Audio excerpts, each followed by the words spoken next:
Welcome to GCCars. My name is Eric and this is the all-new 2022 Honda Civic Sedan. The Civic certainly needs no introduction. Now in its 11th generation, this top-spec touring trim wants to retake the crown in the compact car segment. Which won't necessarily be that easy because just last year we've tested the Mazda 3 and it kind of blew me away because it was just so good. Great value, great interior, looked good, drove very well, kind of the complete package. So we're going to find out if Honda can take back that crown in a very, very competitive battle today, or if they're going to fall short. For that, of course, we're going to take a look at the exterior, we're going to take a look at the interior, then we're going to drive it, and at the end, we're going to sum it all up and compare it to the Mazda 3. But before we do that, if you end up liking the video, please make sure to subscribe and hit the bell, because that means you get more videos you like for free, and the more subscribers I have, the better, the cooler, the more recent the cars I can show you on a pretty much weekly basis. With that being said, let's start off with the exterior. And I gotta say, they did a really good job. Honda kind of like alternates the Civic generations between like modest styling and like a bit more out there. Last generation was a little more out there. This looks essentially like a bit more of a shrink Accord. It looks a lot like an Accord, but I think it looks great, especially here in the Touring version. I like the white-black contrast we have with this optional color, $300 platinum white pearl, if I'm correct. I just love these contrasts. They look very good. They create some very nice lines. The headlights look, mature and still very modern. I like it a lot. And in general, I think the shape is really good. They've done a great job on this sedan. Of course, the hatchback, eventually we're going to test that either I think in the SI or in the Type R, whichever comes first on this channel. The wheels, I think, look good, but I have a bit of an issue that they put 18s on here. 18-inch wheels, you're gonna see so many Civics with curved wheels in the future because there's like almost no like sidewall from the tire that protrudes over the wheel. So essentially, if you hit a curb, right away, curved. There's no buffering from the tire, nothing. Looks great, not the most practical though. This, like I said, side profile. Like it. And then the back, yeah, still, this is probably the most Civic-ish looking part of this Civic. Does look less like an Accord, more like a Civic, but I like it. Honestly, Honda did a great job, I think, on the overall design of the Civic of this 11th generation. Personally, I really liked it. Most of you on Instagram, where I always do like little Q&As about all the cars I test. Link is down in the description. There we go. Most of you really liked it as well, and you liked how, matured the Civic has become. But does that maturity transfer over to the interior? We shall find out. Let me first of all get rid of this coat though, because it's warmer there. So we're stuck on my cables. There you go. I'll see you on the inside. Okay, let's talk Civic interior, and right from the start, I can say, considering the price, this is really nice. This is a very good interior Honda has given this Civic here. First of all, materials are really good. We got leathers in all the important spots. The steering wheel feels very good. And then all the other spots which aren't leather are soft touch plastics. This is a little like the only part where really we have scratchy plastics, but you don't really touch that. And visually it is very pleasing. They've been very creative. This mesh up here, which basically makes it seem like it's one giant vent throughout, and the integrated little controls. Very nicely done. Creative, but still built to a budget that is doable. And down here, Honda decided not to put gloss black. Thank you for that. So even if you spill drinks, even if you touch it a lot, it won't look gross. Then I want to talk about the HVAC controls here, because they've done some really nice things with those. You have these little knobs, and they're kind of like knurling on them, but the more beautiful thing is how they sound and how they feel. Nice tactile feedback. I felt better, yes, in like luxury cars, but for the price, this is really good and it's so satisfying. I love this. Thank you Mazda. Thank you Honda. Sorry, already at the comparison here. Heated seats are comfy, good driving position, and then we have our digital gauge cluster, which we can adjust quite a few features, and we can see different kinds of information like you're used to with the digital gauge cluster, but it's very reactive. went very fast with its response. And speaking of fast response, this infotainment is really good. First of all, it looks good. I like the color-coded panels and tiles, which make it very easy to spot things. Down at the bottom, this favorites bar, you can completely customize which favorites appear on there. Android Auto, Apple CarPlay is wireless. We have a wireless phone charger down here.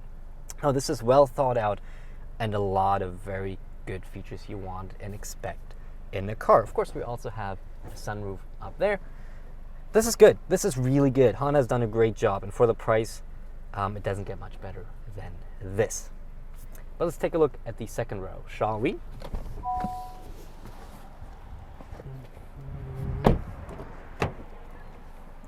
And look at that room. Sitting behind myself, 5'7", of course, not the tallest around, race car sizes, I like to say. But there's plenty of room. So even if you are a tall passenger and you have a tall driver, this won't be an issue at all. There is plenty of space.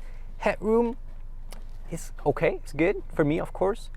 If you're a little taller, you can't lean back all the way, but if you just sit like this, you suddenly gain a lot more. You see the comparisons, like this is all the way in the back and this is up front. So that's perfect. We don't get a pouch as the driver's side passenger, but the passenger side passenger gets one. 2 USB ports for connectivity. Of course, as always, we have our cup holders right there, and both sides are heated actually, which is really nice. And we have not just one level, we have just like up in front, we have 3 different levels of heating. Materials are still, all the touch points are nice, and the scratchy plastic is reserved for spots that you don't really touch.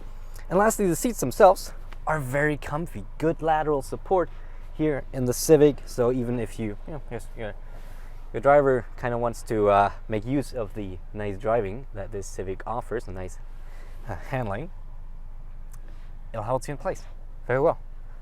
No, this is comfy. This is honestly really comfy back here. I like this a lot. So with that being said, interior is good. Let's take a quick look at the trunk and then we're going to drive. Hello. In the trunk of the sedan version of the Civic, which makes it a lot more complicated to shoot this shot, we have, sorry, let me just figure,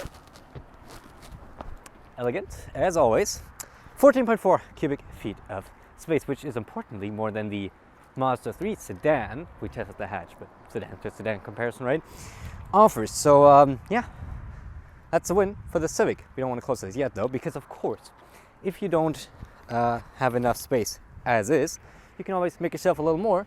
Just pull these here, 1 and 2, and you see, wait, nothing happened. Well, it just unlatched, so you can just pop it, and there you go. You have way more space to just kind of reach stuff through, maybe if you have a long item or anything, and that's good. But I think it's time to drive the Civic, is it? Let's get driving. Okay, now out on the road here in the 2022 Honda Civic Touring, and as always, let's start off with a little bit of a launch and an acceleration run. Traction control off, sport mode enabled. Let's see how quick she goes, eh?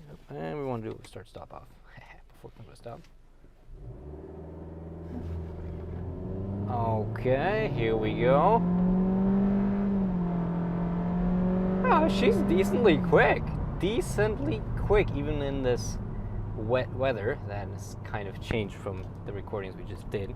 But yeah, honestly, no, that's pretty good. Of course, only front-wheel drive, but no traction issues there at all. A little slower to get going at first, but then once it picked up, it really went for it. So we do have a 1.5 liter turbocharged inline-4 here in this Civic, producing 180 horsepower and 177 pound-feet of torque, which is pretty much in line with what the competition offers in terms of power. Maybe a little higher than some of them.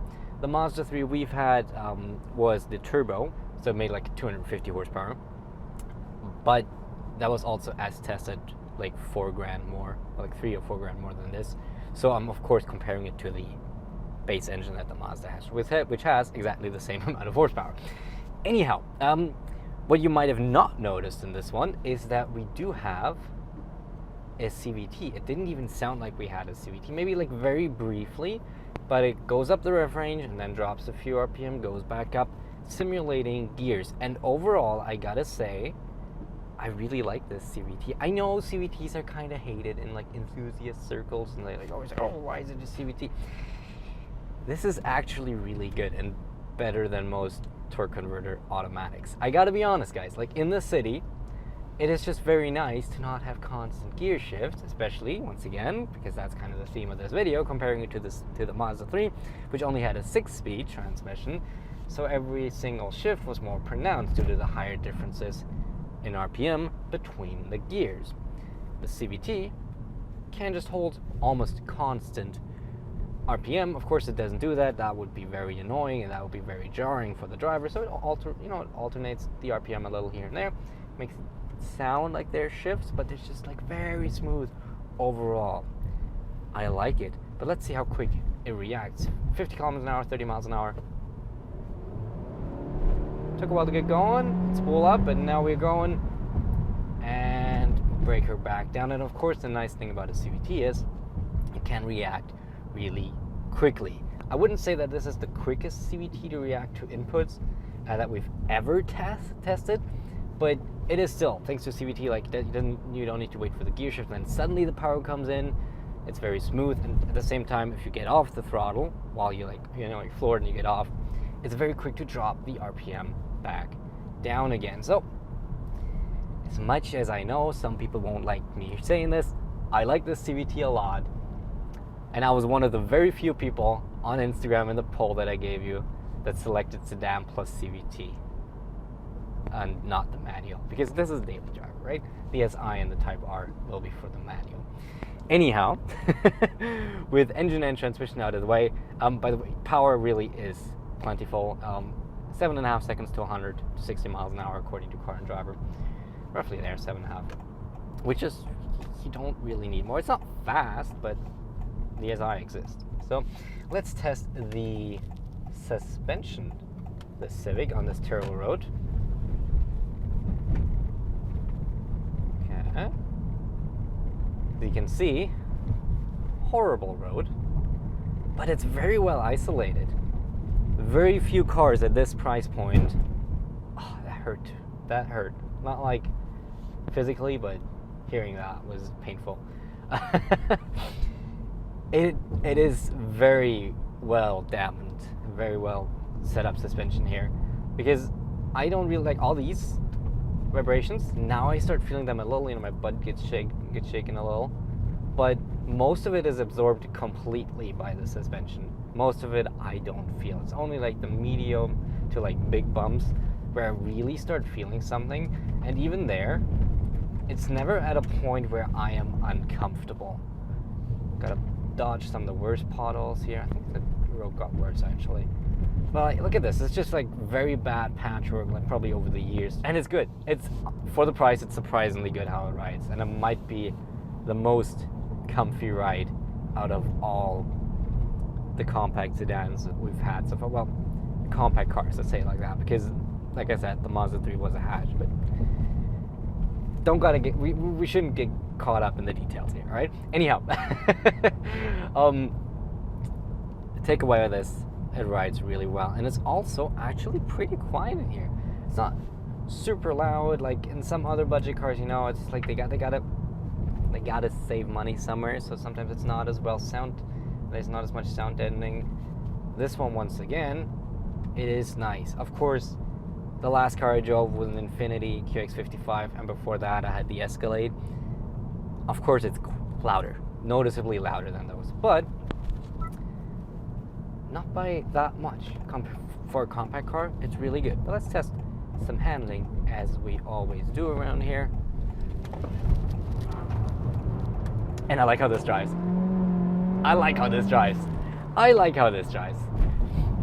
This Civic, literally, I picked it up the first on-ramp, and I was already confident in it, because I already knew from driving, the steering gave me a lot of feedback. I already knew what the car could do. Of course, I do have like plenty of experience to know roughly where the car will be able to, where the limit is. But it's always, the details are always kind of hard to figure out, and sometimes some cars don't give you any feedback. You don't really know what's going on, and so you just kind of have to trust yourself there. It's like, okay, push, and then suddenly the understeer comes in. The Civic is very communicative. Like I said, literally I picked it up first on-ramp. I drove it for like 4 kilometers towards that highway on-ramp, and I already knew exactly how capable the Civic will be because it's very communicative. It drives very well, good chassis balance. We have good suspension that is able to, to handle sharper or more aggressive turns, let's say like that. And especially the steering. The steering is really well done. It is comfy. So in the city, it is at no point annoying or anything. It's very well weighted, but it reacts pretty well to all your inputs. I like this. This is fun to drive, which really gets me excited for the SI, which I'm planning to drive soon and whenever the Type R comes out next year, or maybe late this year. I want to drive the Type R too, because with a manual and more power and a little more sporty setup, this is going to be really fun. But from a more daily driver perspective, it is still important, right? I mean, yes, you might not be really interested in driving sporty, but it's always important that a car is able to do certain maneuvers and communicate that back to you. There's a sweet spot between, like ease of driving and like being isolated from the road and communication and sportiness, right? So somewhere in the middle, you gotta set the balance. Of course, a sports car should be more towards communication, while a luxury car should be more towards being isolated. This, a compact car, I want to have somewhere in the middle. I want to be able to feel what the car is doing, and I do. Good job, Honda. Lastly, I want to talk about tech though, and I was actually pretty surprised what Honda delivered here in the tech. We've talked about the infotainment. This is good, very responsive, looks good, good screen, Android Auto and all that. The Bose sound system we have in here is very good as well. It is, to be fair, a bit heavy on the bass. You can turn it down, but then you'll notice that the bass is so heavy to kind of mask a lack of clarity that it has. For the price the Honda wants for this, it is very good. It is very enjoyable, and at no point did I feel like any other songs I listened to sounded bad. So, points for that. But more so, I want to talk about driver assist, because we have an active lane centering system, one of those semi-autonomous systems, and it works really well. It works really well. This might dethrone Hyundai Kia as the best semi-autonomous driving system in a regular car that I have driven, because it's very good. Most of these systems, you turn them on and you notice it's more reactive than proactive. Like it's in the lane and then it notices, okay, the lane markers are coming closer, so now I need to turn. This one, on the other hand, it feels like it looks ahead more than these other systems, and it's very proactive. It steers in way earlier than some other systems, which result in a smoother drive, in a smoother driving experience, and also in a safer driving experience, because you don't have to interfere as often. Of course, as always, it's not an autonomous system. You have to keep your hands on the steering wheel all the time and make sure that you're in control. It just kind of helps you, but it's very well set up. And additionally, you can use it without adaptive cruise control enabled, which I really like, because sometimes it's just, you maybe have a headache, something is going on. You're not at your 100%. So getting these systems enabled while you're driving on pretty much any road that has lane markers allows you to have an extra safety system that interferes if something happens, if you're like distracted or whatever, you don't see that you're drifting out of the lane. And unlike lane keep assist, which they're not quite as active, this is always there.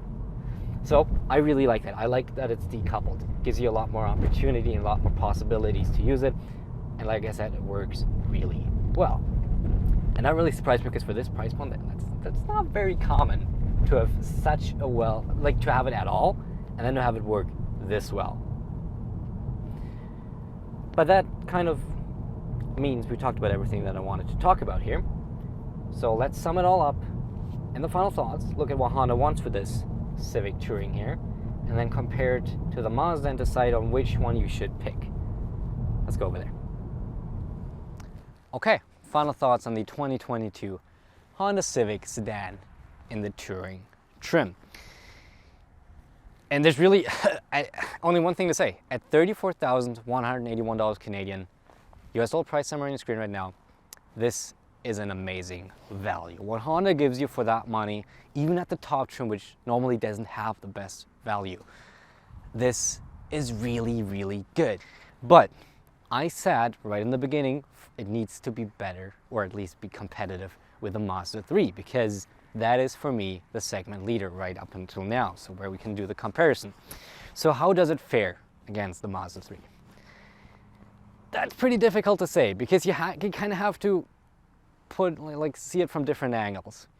I tested the Mazda 3 Hatch, which doesn't quite compare to the Civic Sedan, because there is a Civic Hatch, and there's also a Mazda 3 Sedan. So I'm just kind of extrapolate what I know from the Mazda 3 Hatch and put it onto the Mazda 3 Sedan to compare them. Sedan versus Sedan, I'm picking the Civic. Sedan with the Mazda 3 Hatch, I'm picking the Mazda 3. Now Hatch versus Hatch, I can't tell you yet. Stay tuned for a Civic SI review. But just to give a bit more reason, Sedan versus Sedan, looks-wise, this is not even a contest. I think the Mazda 3 Sedan looks awkward. This looks fantastic. Easy win. Interior, the Mazda 3 Sedan, the Mazda 3 in general, either Sedan or Hatch, has an amazing interior. It looks great. The leathers are everywhere and they're super plush. It's just better than the Civics. That's not to say that the Civic Sedan has a bad interior. Quite the opposite. It's actually really, really good. Driving wise, both I think drive pretty well. There's not really one I'm favoring here. But tech, the Civic takes the tech again. So it's, you know, there's just like pros and cons to each. And so I think it really comes down to your personal preference. Personally, I would probably kind of flip-flop between which one I would prefer depending on my mood, really. But if you often have rear passengers, go with the Civic, because it offers you more space, both in the rear as well as in the trunk. But if you don't, you might want to go with the Mazda 3 because it's a nicer interior. But whatever you do, however you decide between those two, it's a great choice. You can't go wrong with either. They're both fantastic, offer great value, and are really, really good cars. And I certainly enjoyed my week. Like I said, I had an Infiniti and an Escalade in the last 2 weeks, so really expensive vehicles. But I still had, that was still so enjoyable. Honestly, this was memorable. I love this. I like the Civic a lot. And with that, I want to end this review. Good job, Honda. But yeah, that was kind of to be expected. I don't think anybody expected the Honda Civic to be bad, right? Of course it's great. Anyhow, I hope you enjoyed the video. And if you do, please make sure to subscribe and hit the bell, because like I said, the more subscribers I have, the cooler and the more recent the cars I can show you. And we upload videos every single week.